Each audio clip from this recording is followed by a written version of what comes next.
مولاي صل وسلم دائما ابدا على حبيبك. أعوذ بالله من الشيطان الرجيم. بسم الله الرحمن الرحيم. رب اشرح لي صدري ويسر لي أمري واحلل عقدة من لساني يفقهوا قولي. Assalamualaikum warahmatullahi wabarakatuh. Hadirin jamaah salat maghrib yang dirahmati Allah Subhanahu wa taala. Hari ini kita masuk pada bagian kedua dari kitab Bidayatul Hidayah. Bagian pertama yakni adalah tentang taat.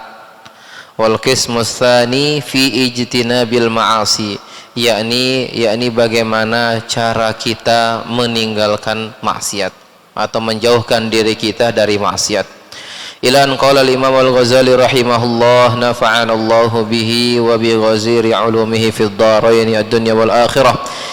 I'lam anna ad-dina syatrani, ketahuilah bahwa dalam kita beragama itu ada dua bagian. Ahaduhuma tarkul manahi wal akhar fi'lut ta'ati. Dalam kita beragama itu ada dua bagian. Yang pertama, bagian pertama adalah meninggalkan hal-hal yang dilarang, al-manahi, meninggalkan hal-hal yang dilarang atau meninggalkan al-muharramat, hal-hal yang diharamkan bagi kita. Wal akhar fi'lut ta'at, dan yang kedua bagian lainnya adalah mengerjakan ketaatan-ketaatan atau mengerjakan perintah-perintah Allah. Wa tarkul manahi huwa al-ashad, sedangkan meninggalkan hal yang dilarang itu jauh lebih berat. Kalau kita ditanya mengerjakan taat perintah Allah atau meninggalkan larangan Allah, mana yang lebih berat? Maka jawabannya adalah meninggalkan larangan Allah. Yakni meninggalkan hal-hal yang diharamkan oleh Allah jauh lebih berat ketimbang mengerjakan perintah Allah. Karena sebagian besar hal-hal yang dilarang oleh Allah ini adalah hal-hal yang nikmat bagi sebagian orang. Dia merasa nikmat dalam kemaksiatan, dan yang nikmat niki yang maksiat ini itu sulit sekali dihindarkan, sulit sekali dihindarkan. Kalau kita ingat kembali kepada pelajaran kita sebelumnya, atau kita bahas tentang hadis al-arba'in, dalam hadis yang ke-9 disebutkan di sana dari Abu Hurairah radhiyallahu anhu, ia berkata, sami'tu Rasulullah sallallahu alaihi wasallam yaqul, aku mendengar Nabi sallallahu alaihi wasallam bersabda, ma nahaitukum anhu fajtanibuhu wa ma amartukum bihi fa'tu minhu mastata'tum. Apa yang aku larang maka tinggalkanlah. Segala sesuatu yang aku larang, kata Nabi, maka tinggalkanlah. Wa ma amartukum bihi fa'tu minhu mastata'tum, dan segala sesuatu yang aku perintahkan kerjakanlah mastata'tum. Ada tambahannya, kerjakanlah semampumu. Nah, jadi dalam mengerjakan taat itu menyesuaikan dengan kadar kemampuan kita. Kita bangun sholat malam, tahajud, kerjakan 2 rakaat, alhamdulillah. Bangun lagi 4 rakaat, luar biasa. Tapi cukup 4 rakaat mungkin mampu saya. Setelah itu mungkin saya capek, saya butuh istirahat. Maka mengerjakan perintah Allah, perintah Rasulullah, mastata'tum, semampu kita. Perintah Allah tentang sholat, wajib kita sholat. Tidak mampu kita sholat berdiri, boleh kita sholat duduk. Karena lantaran sakit yang memang tidak mampu kita berdiri, diperkenankan kita duduk. Perintah Allah tentang berpuasa, kerjakan puasa. Tidak mampu kita berpuasa, mungkin karena usia yang sudah terlalu tua, yang memang harus selalu mengkonsumsi obat misalkan karena penyakitnya. Tidak mampu dia berpuasa, maka dia wajib qadha. Tidak mampu dia qadha, maka bisa membayar fidyah. Maka mengerjakan perintah Allah mastata'tum, tapi meninggalkan larangan Allah itu harus. Meninggalkan larangan Allah itu harus. Tidak ukur menggunakan mastata'tum, tidak diukur dengan kemampuan kita. Karena meninggalkan larangan Allah, meninggalkan hal-hal yang haram itu adalah harus ditinggalkan. Tidak bisa kita katakan orang yang mungkin kecanduan minum khamar, ya baiklah yang minum khamar, khamar itu haram, tapi tinggalkanlah, tinggalkan semampumu. Tidak bisa. Suruh tinggalkan semampunya, tidak bisa. Tidak bisa dia minum 1 botol, setengah botol lah boleh, atau 1 teguk saja, tidak boleh, tetap. Jadi yang namanya ijtinabul ma'asi, ijtinabul muharramat, yakni adalah meninggalkan larangan Allah, itu harus tanpa ada toleransi. Itulah kenapa larangan, meninggalkan larangan Allah itu jauh lebih berat ketimbang mengerjakan perintah Allah. Fatta'atu yaqdiru 'alaiha kullu wahidin, karena mengerjakan perintah Allah dapat dilakukan oleh setiap manusia. Kullu wahidin, setiap kita dapat mengerjakan perintah Allah.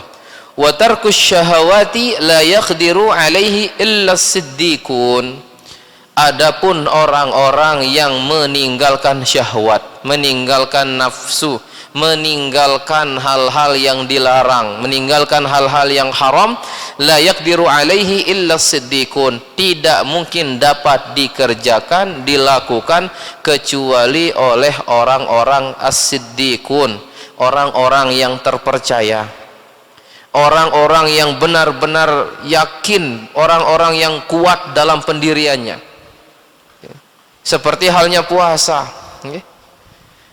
yang tahu kalau misalkan dia membatalkan puasanya atau tidak siapa? Adalah dirinya dan Allah saja. Tidak ada yang tahu. Maka meninggalkan larangan Allah ini berat memang, dan tidak dapat dilakukan kecuali oleh orang-orang yang memiliki hati yang kuat, as-siddiqun, terpercaya, tak tergoyahkan hatinya untuk mengerjakan maksiat Allah. Falidzalika qala Rasulullah sallallahu alaihi wasallam, maka dari itu baginda Nabi sallallahu alaihi wasallam bersabda, al muhajiru man hajaras-su, atau man hajaras-su dalam riwayat lain, yakni al muhajir, orang yang hijrah itu sejatinya hijrah dari keburukan. Hijrah itu adalah perpindahan sesuatu ke sesuatu yang lain yang lebih baik, perpindahan dari satu keadaan ke keadaan yang lain yang lebih baik, berpindah dari satu tempat ke tempat yang lain yang lebih baik. Kalau dari satu tempat ke tempat yang lain dan sama saja, belum dikatakan hijrah. Baginda Nabi hijrah dari Mekah ke Madinah, yang dulunya di Mekah 13 tahun terhina, tersiksa, disakiti, dicaci maki, bahkan hampir dibunuh. Hijrah ke Madinah disambut dengan baik oleh bangsa Yahudi, kaum Yahudi yang ada di Madinah, yang sudah masuk Islam tentunya. Disambut dengan baik, membangun kekuatan yang besar. Berubah keadaan dari keadaan yang sebelumnya kurang baik menjadi keadaan yang lebih baik. Ini hijrah. Dari yang dulunya memang mungkin dia telah terjerumus ke dalam maksiat, pindah menjadi orang yang sering ibadah, orang yang taat ibadah, orang yang bertaubat meninggalkan maksiat. Ini hijrah. Maka orang-orang, saudara-saudara yang melebeli dirinya sebagai pemuda-pemuda hijrah, maka hijrahnya adalah dari keadaan yang kurang baik menjadi keadaan yang lebih baik. Ini adalah al-muhajiru man hajaras-su. Al-muhajir, orang yang hijrah, adalah hijrah dari keburukan. Wal mujahidu man jahada hawah, dan mujahid, orang yang berjihad itu adalah berjihad dari hawa nafsunya, jihad melawan hawa nafsunya. Ini disebut dengan mujahid. Wa'lam annaka innama ta'siyallaha bijawarihika wa hiya ni'matun minallahi 'alaika wa amanatun ladaika. Ketahuilah, ketika engkau bermaksiat kepada Allah dengan anggota tubuhmu, kita bermaksiat dengan Allah dengan anggota tubuh kita, bermaksiat kepada Allah dengan anggota tubuh kita, padahal kita ketahui wahia ni'matun minallah, kita tahu bahwa anggota tubuh kita ini dari Allah, nikmat dari Allah. Kita tahu mata ini bisa melihat karena nikmat dari Allah. Kita tahu telinga ini bisa mendengar karena nikmat dari Allah. Lisan ini bisa berbicara karena nikmat dari Allah. Tangan, kaki bisa melangkah, beraktivitas karena nikmat dari Allah. Wa amanatun ladaika, dan itu menjadi amanah bagimu untuk harus kita jaga, kita gunakan dengan sebaik mungkin. Ya. Fasti'anatuka bi ni'matillahi ala ma'siyatihi ghayatul kufran. Maka kalau kita menggunakan nikmat Allah ini untuk bermaksiat kepada Allah, maka itu adalah ghayatul kufran, sangat-sangat kufur akan nikmat Allah.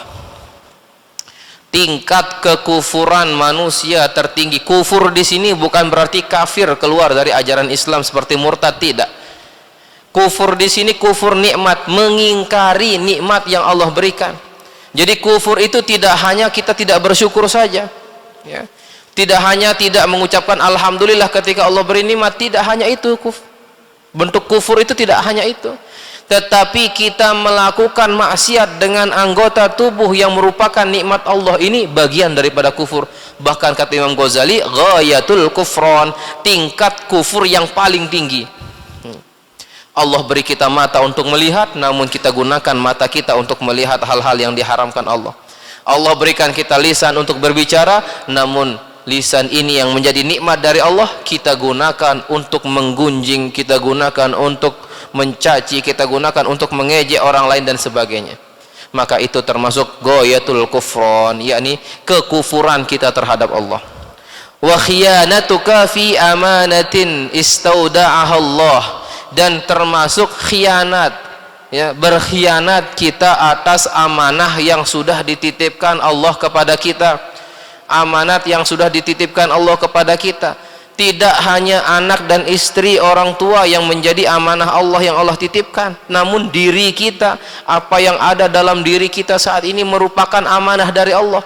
Tangan kaki kita ini amanah dari Allah. Kalau kita gunakan melangkah ke tempat-tempat yang Allah haramkan, maka kita berkhianat, kita mengkhianati amanah Allah. Dan orang yang mengkhianati amanah Allah, ciri-ciri daripada orang yang munafik. Disebutkan dalam hadis Nabi sallallahu alaihi wasallam bersabda, ayatul munafiki thalathun, tanda-tanda ciri-ciri orang munafik ada 3. Idza haddatsa kadzaba, yang pertama apabila berbicara dia berbohong, apabila berbicara dia berdusta, ini pertama. Wa idza wa'ada akhlafa, apabila dia berjanji dia mengingkari. Wa idza tumina khana, dan apabila diberikan amanah kepadanya dia berkhianat. Dia berkhianat. Ini termasuk amanah Allah. Semua anggota tubuh yang Allah berikan kepada kita merupakan amanah dari Allah, maka jangan kita gunakan untuk bermaksiat kepada Allah. Nah, ini yang diinginkan oleh Imam Ghazali, yang ingin disampaikan. Ghayatut tughyan istauda'aha Allahu ghayatut tughyan, ya, termasuk kesesatan, ya, ini adalah kedurhakaan kita kepada Allah kalau kita bermaksiat. Fa'dha'uka ri'ayaka, maka anggota tubuh kita itu seperti rakyat kita lah, kita katakan. Kita ini adalah presidennya, kita ini adalah pemimpinnya, anggota tubuh kita ini rakyatnya. Fanzur kaifa tar'aha, maka perhatikanlah bagaimana engkau mengurusnya, mengurus rakyat-rakyat ini. Fakullukum ra'in wa kullukum mas'ulun an ra'iyatihi, karena dalam hadis disebutkan kullukum ra'in, setiap dari kita itu adalah pengembala, atau setiap dari kita itu adalah kepala, setiap dari kita itu adalah pemimpin. Wa kullukum mas'ulun an ra'iyatihi, dan pemimpin akan dimintakan pertanggungjawaban atas apa yang dia pimpin. Kalau pemimpin sebuah desa, kepala desa, dimintakan pertanggungjawaban bagaimana dia mengurus desa, ya. Gubernur dimintakan pertanggungjawaban bagaimana dia mengurus wilayahnya, ya. Bupati, wali kota sama, termasuk presiden dimintakan pertanggungjawaban bagaimana mengurus negaranya. Dan hal yang paling kecil, setiap kita merupakan pemimpin bagi diri kita sendiri, maka kita pun akan dimintakan pertanggungjawaban atas apa yang kita pimpin, atas mata kita, telinga kita, lisan kita, tangan, kaki kita, semuanya anggota tubuh kita dimintakan pertanggungjawaban oleh Allah.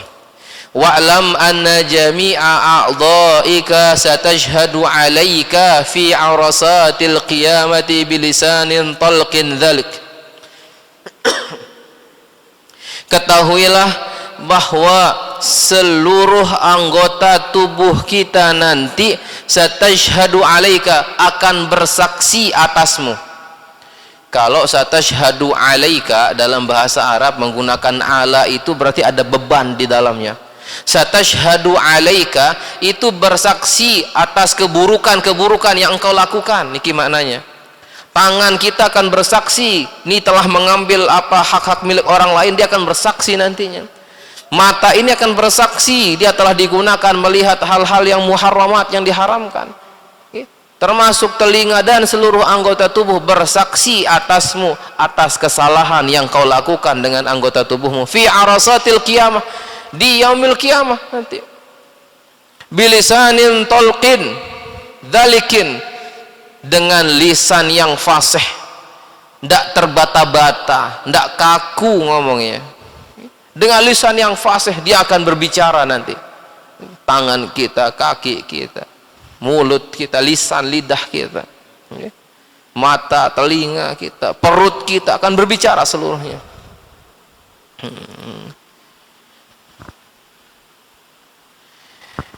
Yufaddihuka bihi ala ru'usi mala'in minal khalq, akan mengutarakan seluruh, atau yafdahuka bihi, yakni yafdahuka bihi ala ru'usi mala'in minal khalqi, akan menyampaikan kesaksiannya di depan seluruh makhluk, di hadapan seluruh makhluk, dilihat oleh seluruh makhluk. Qala Allah Ta'ala, Allah Subhanahu wa Ta'ala berfirman, yauma tashhadu 'alaihim alsinatuhum wa aydihim wa arjuluhum bima kanu ya'malun. Surat An-Nur ayat 24. Yauma tashhadu 'alaihim alsinatuhum, pada hari itu lisan-lisan mereka bersaksi, lisan yang dia berkata sendiri, bukan yang kita gerakkan. Kalau di dunia kita masih bisa menipu dengan lisan kita, kalau di dunia kita masih bisa berbohong dengan lisan kita, kalau di dunia kita masih bisa berkata hal yang sebaliknya dengan lisan kita di dunia, namun di akhirat lisan kita akan berbicara sendiri tanpa kita kontrol. Dia akan mengatakan semua kejujuran-kejujuran yang kita lakukan. Dia akan katakan saya telah digunakan untuk bermaksiat A, I, U dan seluruhnya. Tashhadu 'alaihim alsinatuhum wa aydihim, dan tangan-tangan mereka, wa arjuluhum, dan kaki-kaki mereka, bima kanu ya'malun, atas segala yang mereka kerjakan. Dalam ayat lain Allah Subhanahu wa Ta'ala berfirman, al-yawma nakhtimu 'ala afwahihim wa tukallimuna aydihim wa tashhadu arjuluhum bima kanu yaksibun. Dalam surat Yasin ayat 65, al-yawm, pada hari ini, yakni pada hari kiamat di padang mahsyar, nakhtimu 'ala afwahihim, mulut-mulut mereka terkunci. Kami kunci mulut-mulut mereka, dikunci mulut-mulutnya. Wa tukallimuna aydihim, tangannya berbicara sendiri. Wa tashhadu arjuluhum, kakinya bersaksi di hadapan Allah, bima kanu yaksibun, kemana saja dia gunakan untuk melangkah kaki ini, apa saja yang dilakukan tangan ini, dan termasuk keseluruhan daripada anggota tubuh kita. Maka kata Imam Ghazali mengingatkan kepada kita semua, fahfadh ya miskin jami'a badanika minal ma'asi, maka jagalah ya miskin. Kalimat Imam Ghazali, ya miskin, wahai orang miskin. Kita ini miskin karena sering bermaksiat kepada Allah, kita butuh ampunan Allah niki. Maka kita, orang yang butuh bantuan itu disebut miskin. Namun miskin di sini bukan miskin harta, miskin bantuan Allah. Miskin kita tidak dapat mampu melakukan apapun tanpa pertolongan Allah. Maka wahai para manusia, wahai orang-orang yang miskin, orang-orang yang membutuhkan pertolongan Allah, fahfaz jami'a badanika minal ma'asi, jagalah seluruh badan kita dari maksiat. Jagalah seluruh badan kita dari maksiat. Wa khususan a'dha'uka sab'ah, wa bil khususon anggota tubuhmu yang 7. Nah, niki anggota tubuh yang 7 ini apa saja nanti akan kita jelaskan. Khususnya jagalah anggota tubuhmu yang 7. Fa inna jahannama laha sab'atu abwabin, karena sesungguhnya neraka itu ada 7 pintu. Kalau surga itu ada 8 pintu, neraka ada 7 pintu. Likulli babin minhum juz'un maksum. Di setiap pintu atau di setiap nerakanya itu ada bagian-bagian tertentu. Ya, ini punya bagian-bagian sendiri dan itu terisi oleh manusia setiap bagiannya. Wala yata'ayyanu litilkal abwabi illa man 'asallaha ta'ala bihadhil a'dha'is sab'ah, dan tidak ditentukan untuk pintu yang mana kecuali kepada orang-orang yang bermaksiat kepada Allah dari salah satu atau keseluruhan anggota tubuhnya yang 7. Oke. Jadi 7 anggota tubuh ini kalau kita bermaksiat dengan itu maka nerakanya khusus. Neraka maksiat untuk mata ya khusus, neraka maksiat untuk telinga ya khusus. Maka dijaga 7 anggota tubuh kita ini. Apa 7 anggota tubuh itu? Wahia, pertama al-ain, mata. Yang kedua al-udhun, telinga. Yang ketiga al-lisan, lisan, lidah kita. Yang keempat al-batan, perut kita. Yang kelima al-farj, mohon maaf, kemaluan kita. Yang keenam al-yad, tangan kita. Yang ketujuh ar-rijal, kaki kita. Nah, ini 7 anggota tubuh yang harus kita jaga. Yang harus kita jaga ini 7 anggota tubuh kita dari bermaksiat kepada Allah.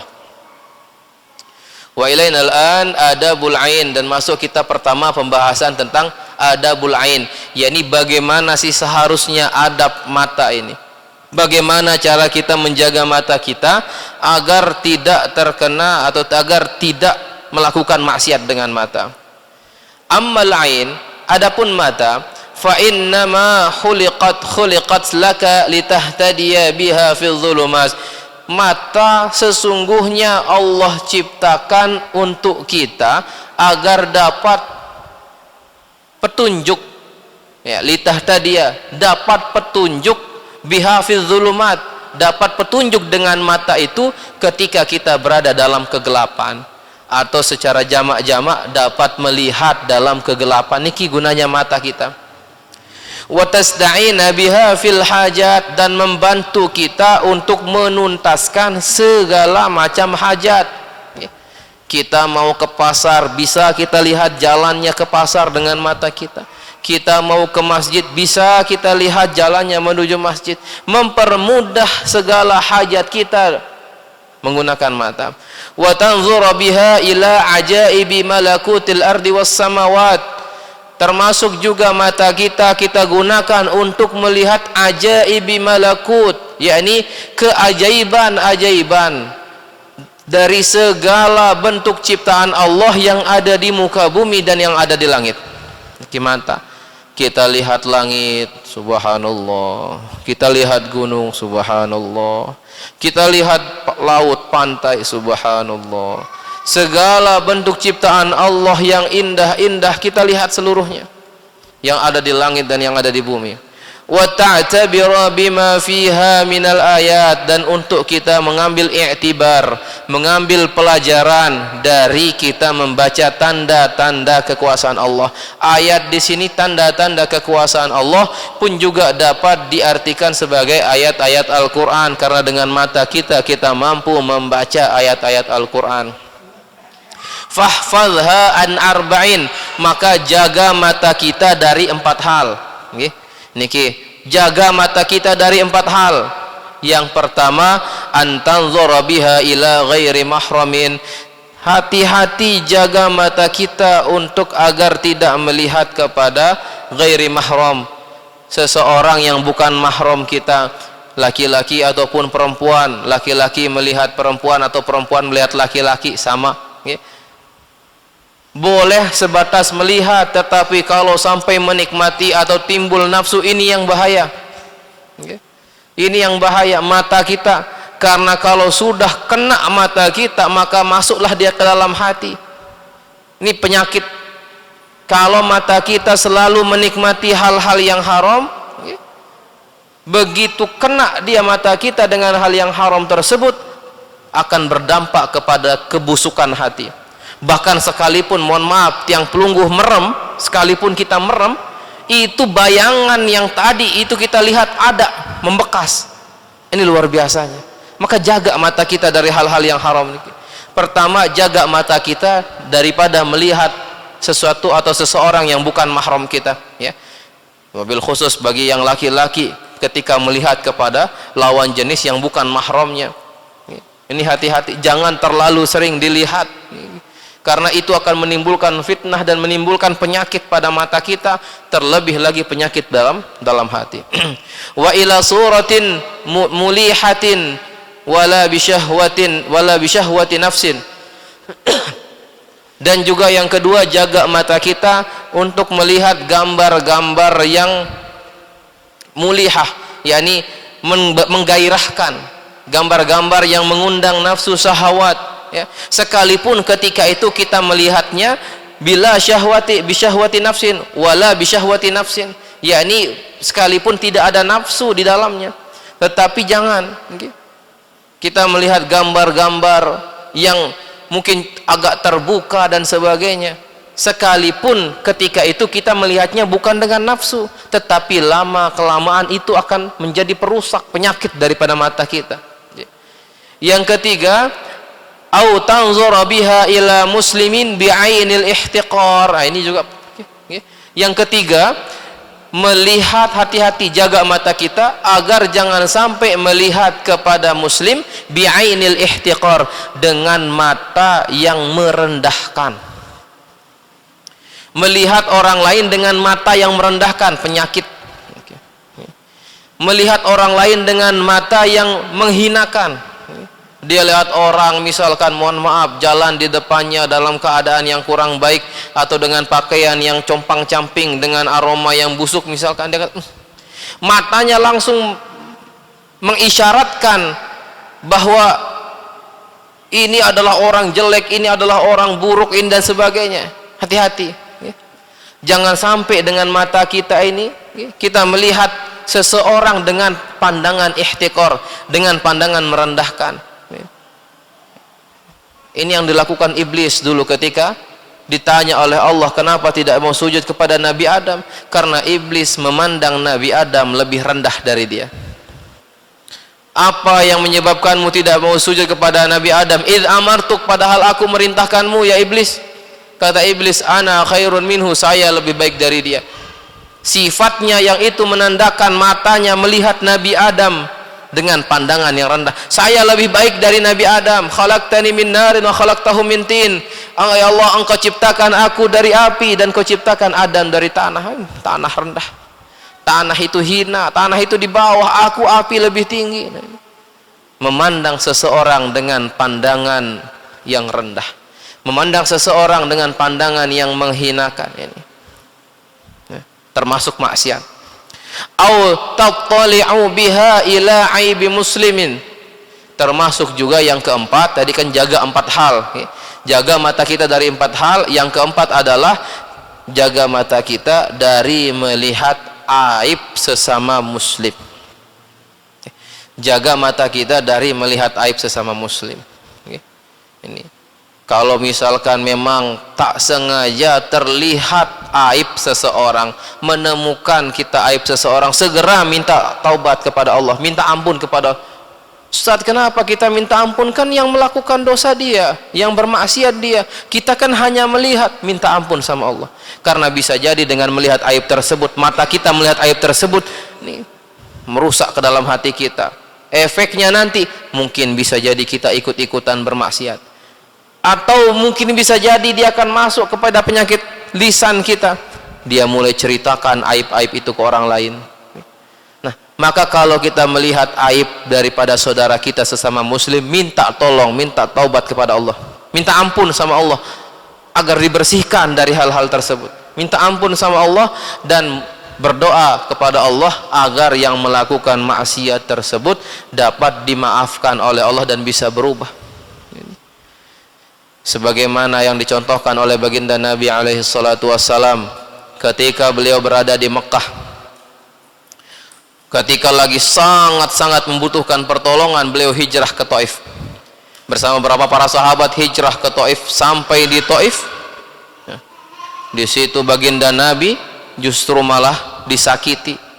Baginda Nabi disakiti, dihina, dicaci maki, dilempar batu, lempar kotoran unta, ditaburi duri dan sebagainya. Begitu baginda Nabi kembali, singgah di atau bersembunyi di balik bukit, datanglah malaikat penjaga bukit di sana bertanya kepada Nabi, ya Rasulullah, minta sama Nabi, minta sama Allah ya Rasulullah untuk kau izinkan agar aku diizinkan mengangkat gunung yang mana saja yang kau pilih, akan aku timpa seluruh penghuni Taif.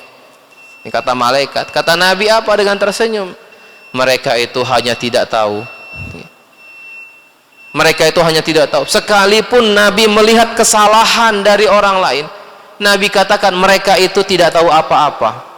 Dan Nabi mendoakan mereka.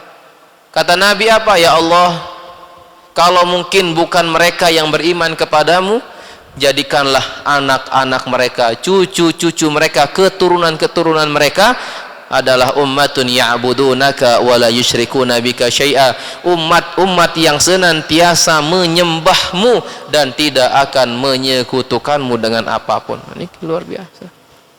Begitu melihat aib dari orang lain, maka jangan kita hina, jangan kita caci, jangan kita balas, jangan kita sebarkan aibnya. Tutup pandangan kita, berdoa kepada Allah agar kita terhindar dari maksiat yang seperti itu, dan doakan mudah-mudahan dia bisa berubah. Nah, ini cara yang terbaik.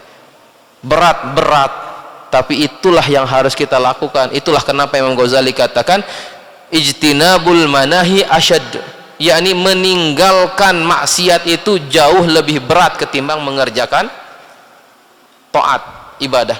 Meninggalkan maksiat itu jauh lebih berat ketimbang mengerjakan taat.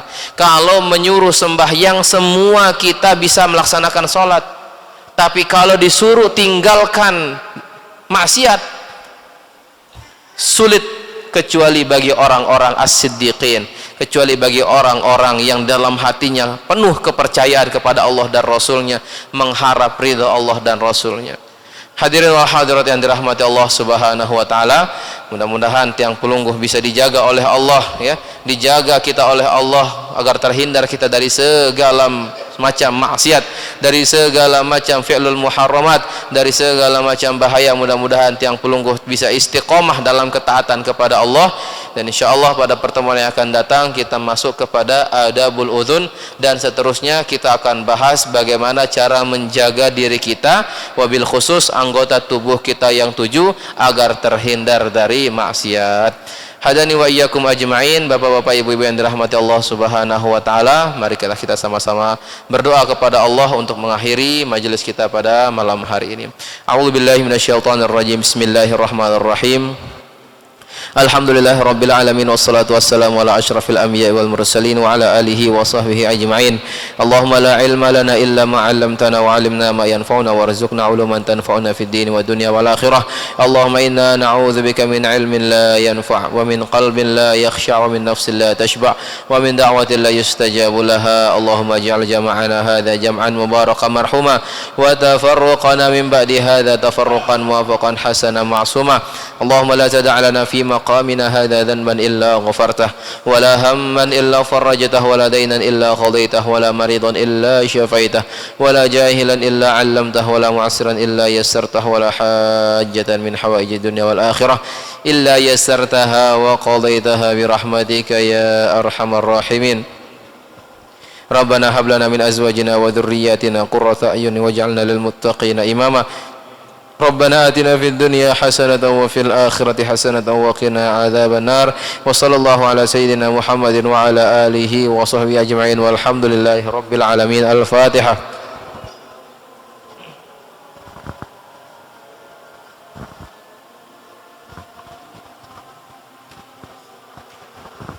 Subhanakallahumma wa bihamdika asyhadu an la ilaha illa anta astaghfiruka wa atubu ilaik. Assalamualaikum warahmatullahi wabarakatuh.